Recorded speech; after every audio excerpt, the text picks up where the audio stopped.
Hello साथियों, नमस्कार। कैसे हैं आप सभी। आशा करता हूं आप सभी लोग अच्छे होंगे, स्वस्थ होंगे।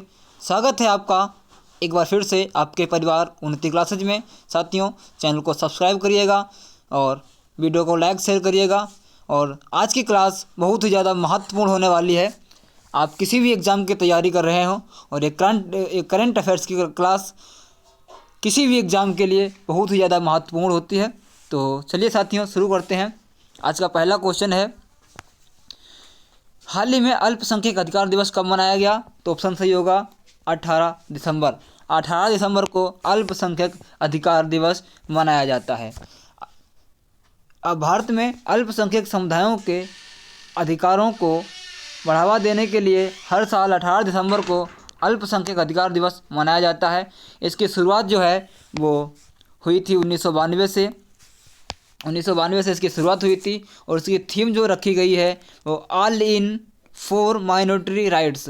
All in for minority rights रखी गई है। थीम बहुत ज़्यादा इम्पोर्टेंट है, इसे याद रखिएगा। चलिए साथियों, आगे बढ़ते हैं। अभी तक के दिसंबर में आए हुए सभी करंट जो भी दिवस आए हुए हैं उनका सबका एक बार फटाफट रिवीजन करते हैं। 1 दिसंबर को विश्व एड्स दिवस 1 दिसंबर को मनाया गया। इसकी थीम जो थी वो इक्वालिज रखी गई। थीम बहुत ही इंपॉर्टेंट है, याद रखिएगा। 2 दिसंबर को विश्व कंप्यूटर साक्षरता दिवस मनाया गया। 2 दिसंबर को ही राष्ट्रीय प्रदूषण नियंत्रण दिवस मनाया गया। भोपाल गैस त्रासदी में अपनी जान गंवाने वाले लोगों की याद में इसे मनाया जाता है। और 3 दिसंबर को अंतर्राष्ट्रीय दिव्यांगजन दिवस मनाया गया। इसकी थीम जो थी वो transformative solution for inclusive development, the role of innovation in feeling and accessible and equitable world रखी गई।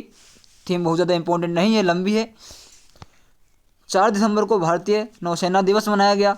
5 दिसंबर को अंतर्राष्ट्रीय स्वयं सेवी दिवस मनाया गया। 5 दिसंबर को ही विश्व मृदा दिवस मनाया गया। 7 दिसंबर को राष्ट्रीय सशस्त्र सेना झंडा दिवस। 7 दिसंबर को ही अंतर्राष्ट्रीय नागरिक विमानन दिवस। 9 दिसंबर को अंतर्राष्ट्रीय भ्रष्टाचार विरोधी दिवस। और 10 दिसंबर को मनाया गया है विश्व मानवाधिकार दिवस। आगे बढ़ते हैं। 11 दिसंबर को ही यूनिसेफ दिवस मनाया गया। इसकी थीम जो थी इम्पोर्टेड है, all girls deserve better, the world deserve better. 12 दिसंबर को अंतर्राष्ट्रीय तटस्थता दिवस। और 12 दिसंबर को ही अंतर्राष्ट्रीय सार्वभौमिक स्वास्थ्य कवरेज दिवस मनाया गया। 14 दिसंबर को राष्ट्रीय ऊर्जा संरक्षण दिवस मनाया गया। 16 दिसंबर को विजय दिवस मनाया गया। बात करते हैं अगले क्वेश्चन की। दूसरा क्वेश्चन है, हाल ही में किस देश के राष्ट्रपति ने समलैंगिक विवाह कानून पर हस्ताक्षर किया। तो इसका ऑप्शन सही होगा अमेरिका। अमेरिका के राष्ट्रपति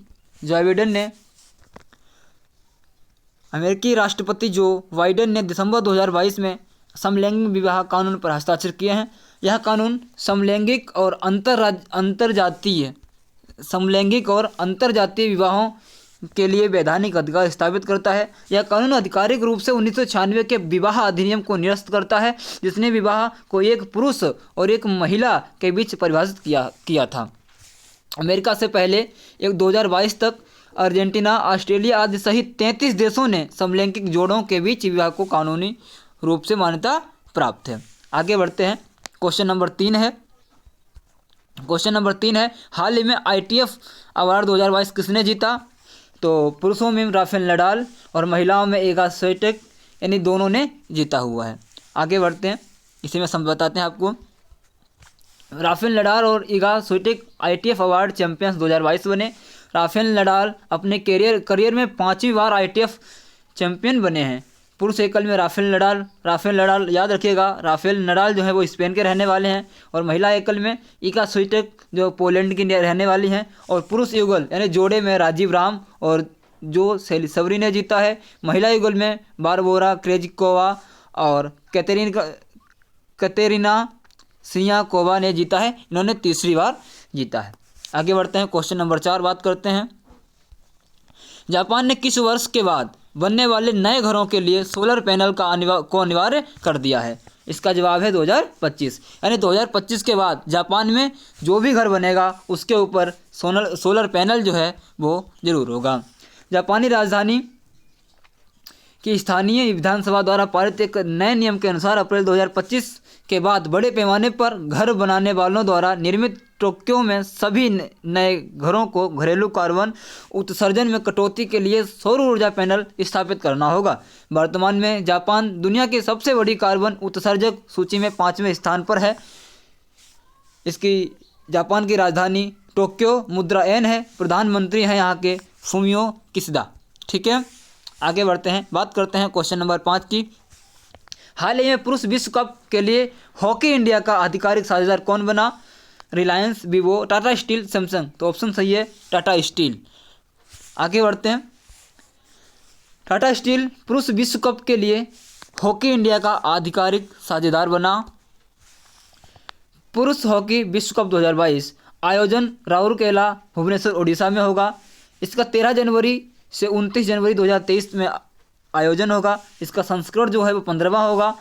भारत FIH विश्व हॉकी विश्व कप का चौथी बार आयोजन करेगा।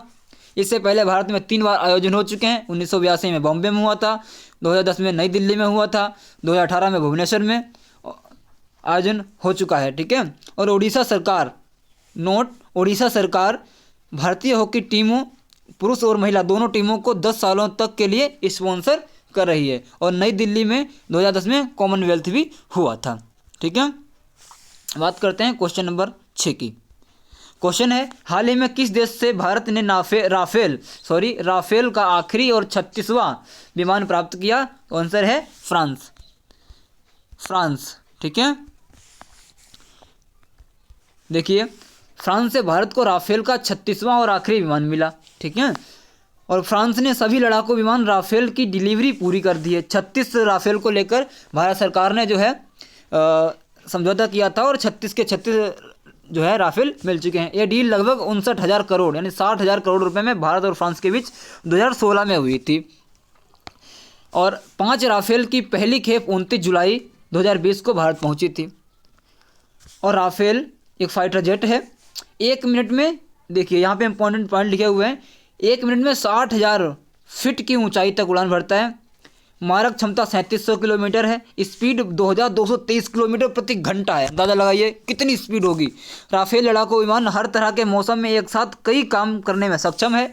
इसे मल्टी रोल फाइटर एयरक्राफ्ट के नाम से भी जाना जाता है। इसे डसाल्ट राइफल के द्वारा बनाया गया है। ठीक है, आगे चलते हैं, बात करते हैं क्वेश्चन नंबर 7 की। हाल ही में संस्कृति मंत्रालय ने कहाँ पर अंतर्राष्ट्रीय कला महोत्सव का उद्घाटन किया हुआ है? तो कहाँ पे किया हुआ है? नई दिल्ली में। कहाँ पे? ऑप्शन सही होगा नई दिल्ली। ठीक है, संस्कृति मंत्रालय ने नई दिल्ली अंतर्राष्ट्रीय कला महोत्सव का आयोजन किया है। संस्कृति मंत्रालय ने प्रसिद्ध फाउंडेशन के सहयोग से 16 दिसंबर 2022 को नई दिल्ली में इसका आयोजन किया। इसकी टैगलाइन जो रखी गई है वो इम्पोर्टेंट है। ठीक है, इम्पोर्टेंट है, वेयर इंडिया मीट्स इंडिया। क्या है? Where India meets India. आयोजन 16 दिसंबर से 30 दिसंबर तक होगा।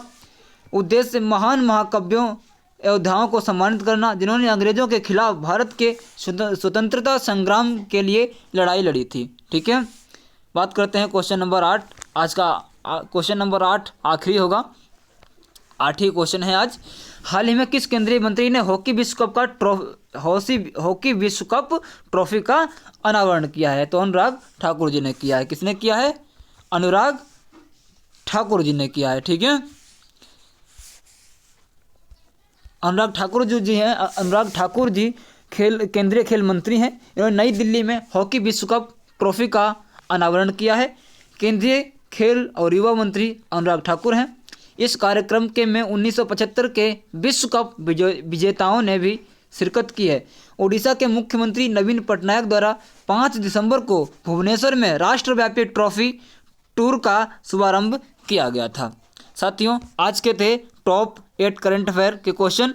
कैसी लगी क्लास कमेंट करके ज़रूर बताइएगा। आप लोग कमेंट जरूर करिएगा, तब मालूम होता है क्लास आपने देखी है पूरी और आपको क्लास कैसी लगी है। तो पूरी वीडियो देखने के लिए धन्यवाद। ऐसे ही डेली अपडेटेड करंट अफेयर पाने के लिए हमारे चैनल को सब्सक्राइब करिए।